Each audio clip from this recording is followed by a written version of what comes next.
Gawa tayo ng kape. Kapeng bigas yan, guys.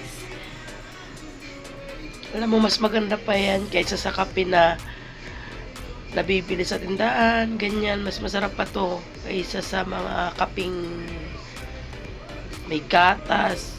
Kapeng bigas ang pinakamasarap.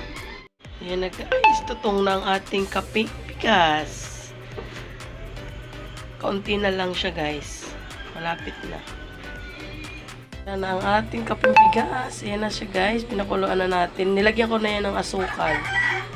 So, luto na yan guys. Mamaya ilalagyan natin sa baso. Yan. At makapagkape na. Natatakam na ako. Ito na guys. Luto na ang ating kape. Tingnan naman ako pawis na pawis na. Pero sulit naman dahil nakagawa tayo ng kapeng bigas. At masarap. Mas masarap talaga siya kaysa sa kape na nabibili sa tindahan.